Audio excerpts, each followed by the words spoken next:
Hey guys, welcome back to my channel. Today I'll be talking about friends that come and go and just relationships in general. The reason I wanted to talk about this was because yesterday I met up with a friend at like 11 p.m. She's a friend of mine that I've known for such a long time, and we would meet up like once every few months, but once we do, we would just not go home. We just can't. We would always say we shouldn't be out too late this time. Let's go out at least like 12 a.m. And then yesterday we literally left at 3:30 a.m. I haven't actually done that with her in a while because we've now just become so busy. It was really nice. So the reason why we do end up just talking for such a long time is because we have a very similar view on life and the world in general. And I feel like our energies just match. We like deep conversations. We just talk about some topic and then it leads on to another one and then another one. And then we would like talk about problems within our lives. Also, we would talk about like communication with other people and the problems that we have experienced and try to think like why the other person would say this or why the other person would think that. We like observing people. We like observing ourselves and trying to figure out why ourselves would think like this or say these things and etc. Anyways, but today we're going to be talking about friends that come and go. People always saw me as a social butterfly. They would say how I would know everyone and I'd be able to talk to anyone. If they're talking about someone in a particular group that maybe we would know personally as another friend group or at work or whatever, etc. I would pretty much know everyone that most of the people around me are talking about, and the other person would know me as well. So in their mind, they're like, wow, Hannah has so many friends and it's so easy for her to make new friends and stuff. And yes, that is particularly true because, like I said, I do enjoy talking to new people, and I feel like I ask good questions when I'm talking to someone, and I like to get to know them on a deeper level where it's not just the basic surface level conversation. I want to ask them questions that may challenge them, if you know what I'm saying. But anyways, that's just me. So yeah, I kind of had that image where everyone thought, wow, Hannah has a lot of friends, she knows a lot of people, she's very social. But really, I actually don't have a lot of friends. I would say that I may have only two friends in my life that I would consider as real best friends, where I don't know, I don't even want to say best friends because it's not just a friend. I feel like they're people that I really look up to and respect, and there's a lot of elements where I could learn from them. And I usually like to surround myself with people that I can learn from, where I can actually grow from, and not just someone where I like having a good time with. I feel so weird right now because if you can see, I have my AirPod on just on one side because I wanted to listen to my own voice. I'm using there's this feature on your iPhone and I think it's called Live here, where if you just put this, I don't know, if you just do that, you can listen to your own voice.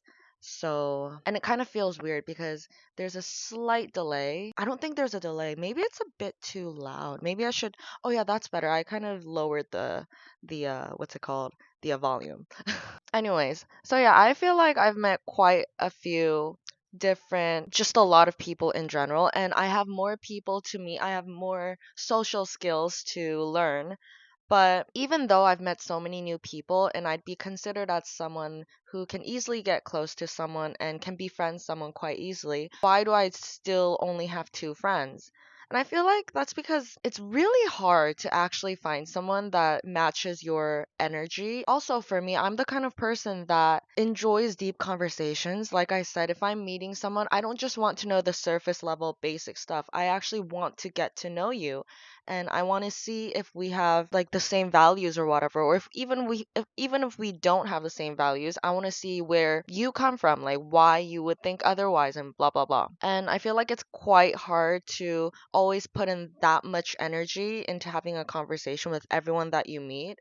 But I do try because that's what I want in a relationship, not like romantic relationships, but just human relations in general. But after befriending so many people, of course, because I'm letting so many people into my circle, there would be a lot of people that would easily leave. And at first, it wasn't really easy. Like, it was hard. And also, I feel like after graduating school, now you're kind of on your own. You're officially just an individual who is now going on your path because everyone has different paths. And I feel like everyone is on different stages in their lives. And I feel like it's really hard to maintain the same stage or path or level as the people around you because everyone is so different and their paths are so different. You can't really expect someone to be on the same level or stage as you in life, you know? And I feel like that's kind of where you just naturally grow out. And I feel like it's something that's needed. At first, I really didn't like it because obviously you're losing a friend of yours, but it's something that we can't really put off. It's something that's inevitable. Just as human beings, we have to evolve, we have to learn and grow. And to learn and grow, we maybe have to get out of situations that we were in before. And just because you're leaving that phase in your life, it doesn't mean that you and that person are never going to speak to each other or anything. It just means that maybe at this time, I'm needing something else. And maybe that person may not be providing it for you, and vice versa. You may not be providing something for someone that needs whatever it is that they need. So, yeah, I feel like it's really natural. And at first, I did have a hard time actually getting used to the fact that it's really hard to actually find someone that you can really deeply understand and connect with. And if it feels like this, even with just your friends, I can't imagine how much more harder it would be when you're finding a romantic partner. But once you do find that one person that can connect to you and match both of your energies in whatever situation, whatever phase of life you guys are in, then at least one person, I feel like that's quite a successful life.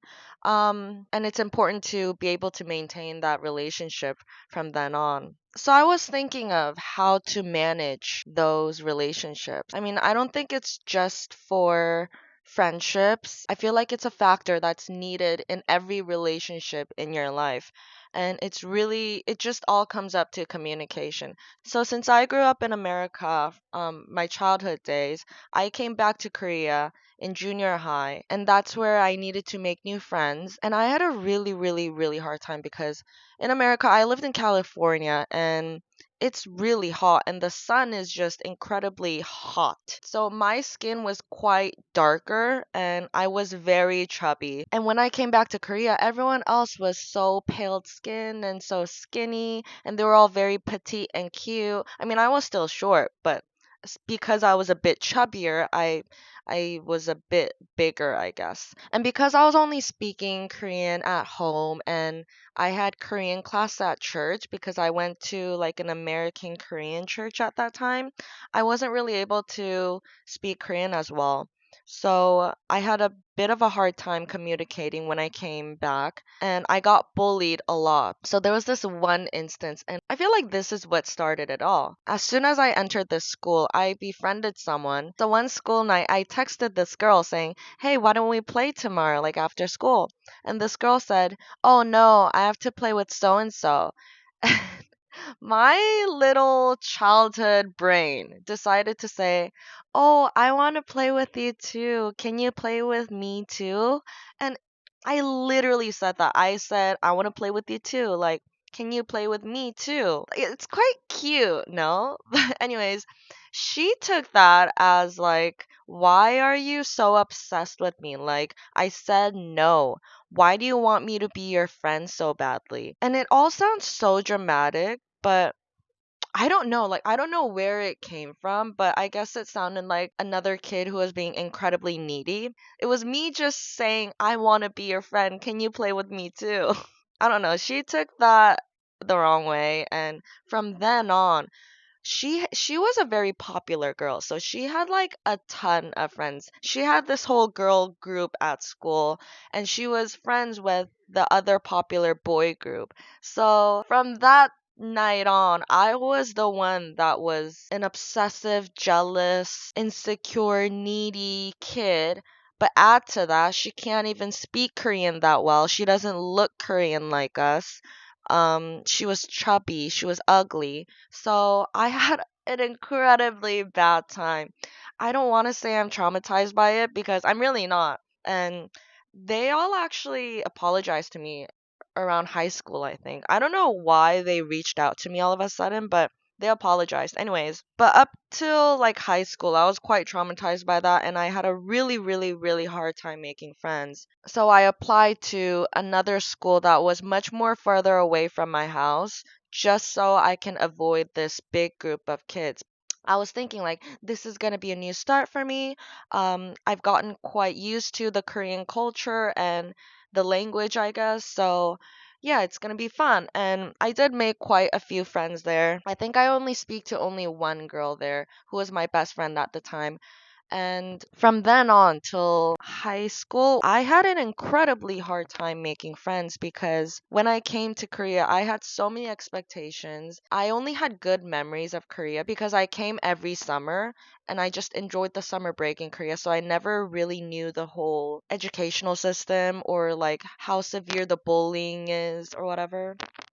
I didn't know like the social cues or anything like that. So having to experience that and being bullied the moment I just arrived in Korea at the first school that I attend, it was a really hard thing for me. So I felt like I really couldn't say anything anymore because the I feel like the reason that the bullying started was because I just looked different. I spoke a bit differently. And that one message that I sent to her, it was not out of any kind of bad intention. It was really me just being a very pure young child, just being very honest. And it just wasn't taken that well. So I decided to really not speak on my opinions, on my thoughts. I really became a people pleaser. So, first of all, I'm not a person who's good in big groups. I have social anxiety like everyone else. I just have a hard time getting any kind of connection with each individual in a big group.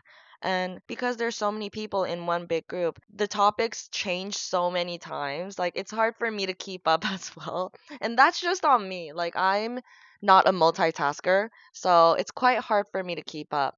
But anyways, I had a big friend group at that time and I was an incredible people pleaser, so I tried not to fight with them. I tried not to frustrate them or upset them. And then going into high school, it went on, but I feel like I learned that I needed to stand up for myself. I needed to speak out upon what I feel and think. But because it was the first time I was actually attempting to do that, it was not in the best way. I could have said things much nicer, much better for the other person to understand, but the focus was just to let everyone know how I feel.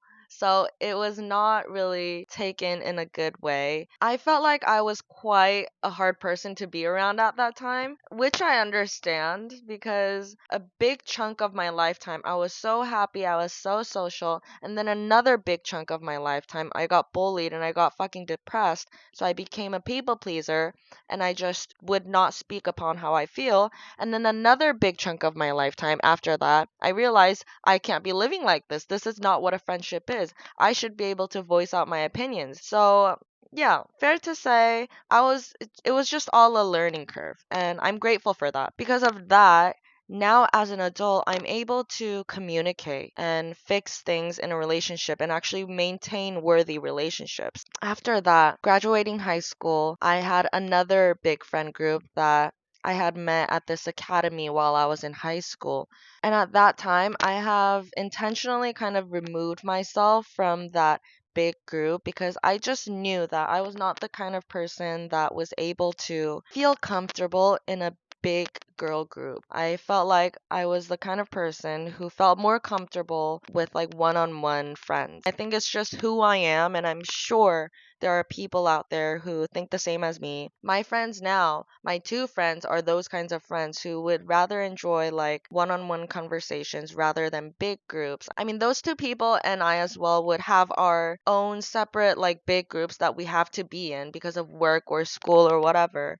But in personal lives, like who I would actually consider to be my friends or best friends, they would all just be one on one relationships. So, anyways, I removed myself from that big girl group and I was just keeping in touch with each individual one on one, and I would meet up with them from time to time. But there was this one girl that I was really, really close with, like out of everyone else. And I knew that we had incredibly different personalities, like so different. And our two different personalities would clash a lot. And at that point in my life, after graduating high school, after realizing that, hey, I can't just tell people that I'm upset without actually being able to communicate properly. Like, I need to be able to actually communicate and be open to what the other person has to say and not just talk in a way as if I'm letting my feels out there and there. So do what you'll do with it. So I've been doing a lot of self work around that time on trying to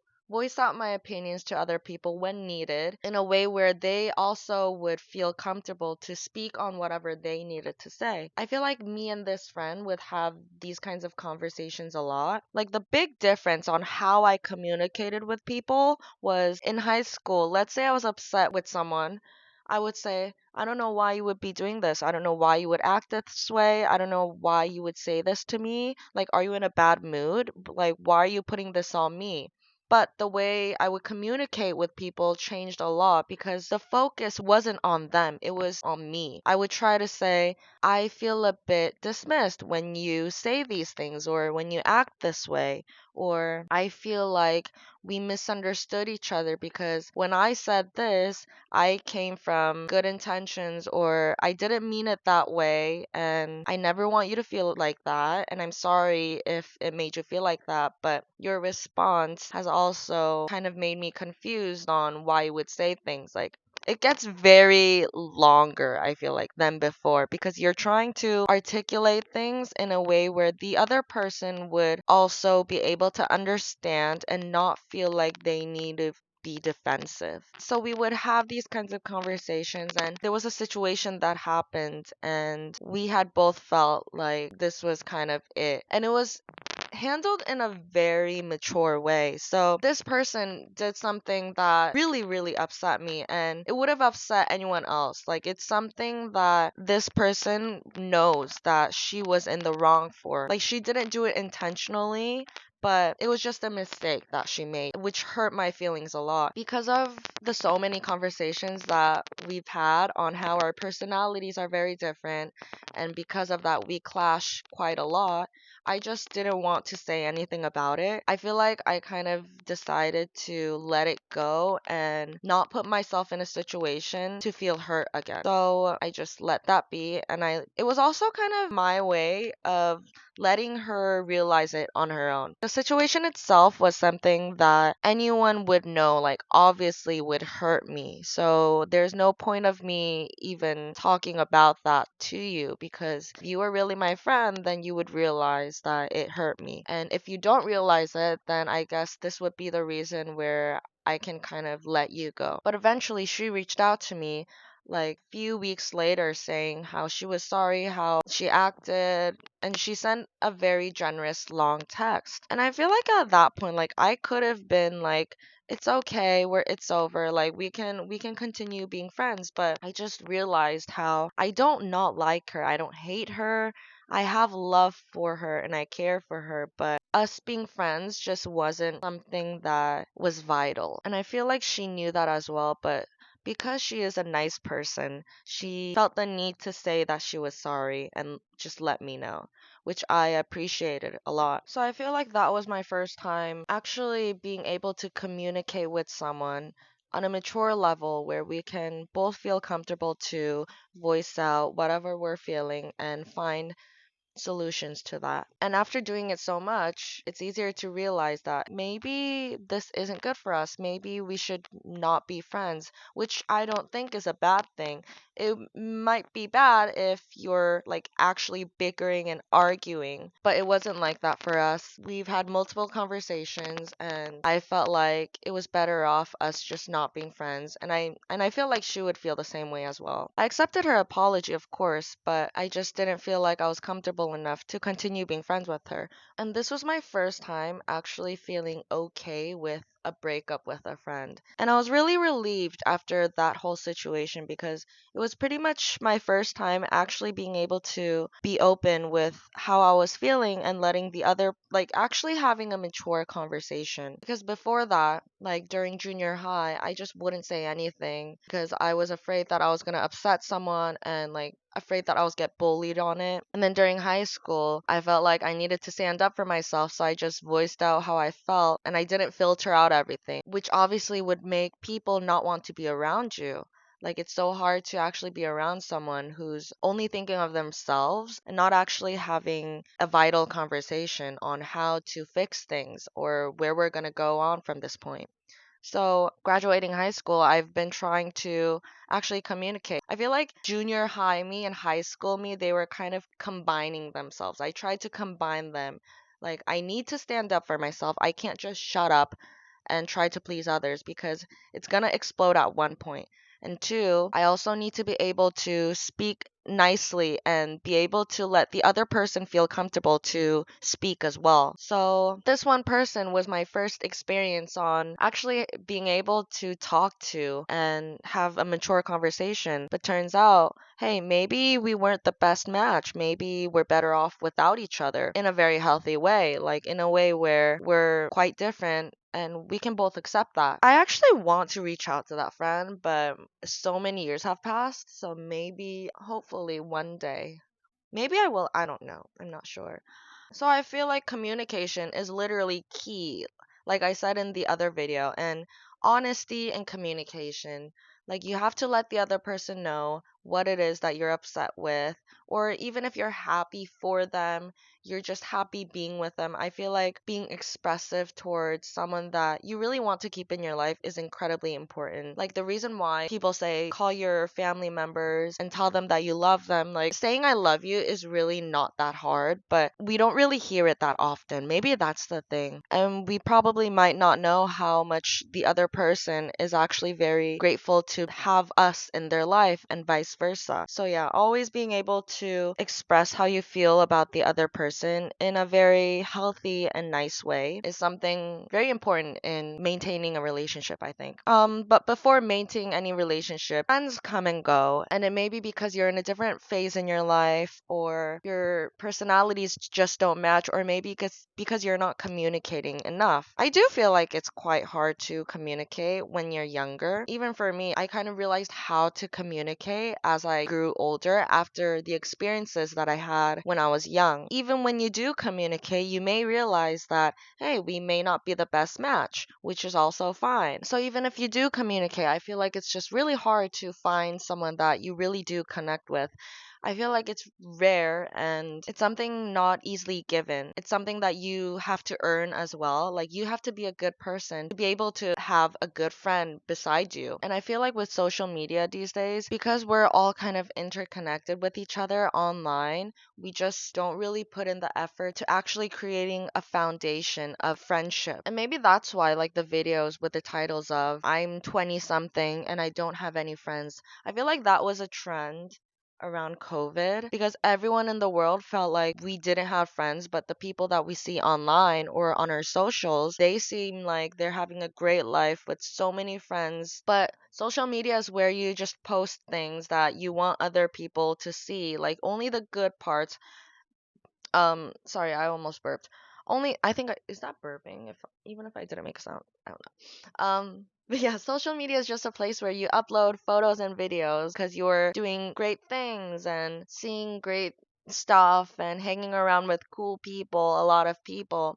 And I myself upload a lot of posts and stories as well, but I do realize like what kind of bigger problem that may occur because of social media. And actually in my real life, I would talk about this topic with a lot of people, and a lot of them would say, I don't have any friends. Like, I don't have any friends. And it's not that these people actually don't have friends. They have a friend or friends, like one or two friends that they would consider to be close, just like me.